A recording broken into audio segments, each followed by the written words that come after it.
Check this out.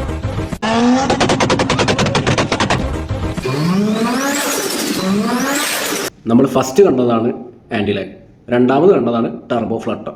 Anti lag എന്താണെന്ന് പറയുന്നതിന് മുമ്പ് ടർബോ ചാർജർ എന്താണെന്ന് ഞാൻ പെട്ടെന്ന് എക്സ്പ്ലെയിൻ ചെയ്യാം.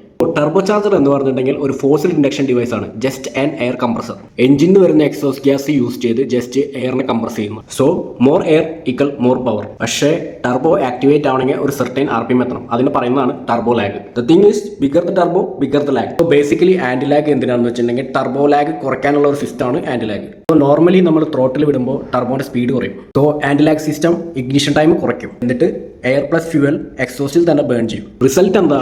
ടർബോ ലാഗ് കുറയും, ഇൻസ്റ്റന്റ് പവർ. ഇനി ടർബോ ഫ്ലട്ടർ എന്താ? നമ്മൾ സഡൻലി ത്രോട്ടിൽ കുറയ്ക്കുമ്പോൾ നമ്മുടെ കംപ്രസറിനകത്ത് ഒരു കംപ്രസർ സർജ് ഉണ്ടാവും. ആ എയർ കംപ്രസറിന്റെ ബ്ലേഡിൽ തട്ടി പുറത്ത് പോകുന്ന സൗണ്ടാണ് നമ്മൾ ടർബോ ഫ്ലട്ടർ ആയിട്ട് കേൾക്കുന്നത്. പക്ഷേ ഇത് ടർബോന് കംപ്ലൈന്റ് ആവുന്ന ഇന്റർനെറ്റിൽ വൈഡ്ലി ഡിബേറ്റ് നടക്കുന്നുണ്ട്. അപ്പോഴാണ് നമ്മൾ ബ്ലോ ഓഫ് വാൾവ് ഇൻട്രൊഡ്യൂസ് ചെയ്യുന്നത്. ബ്ലോ ഓഫ് വാൾവ് എന്താ ചെയ്യുക? ഈ കംപ്രസർ സർജ് കൊണ്ട് ഉണ്ടാവുന്ന എയർ സേഫ് ആയിട്ട് റിലീസ് ചെയ്യും. So turbo will be smooth and safe. Now you know the science behind it. Follow for more.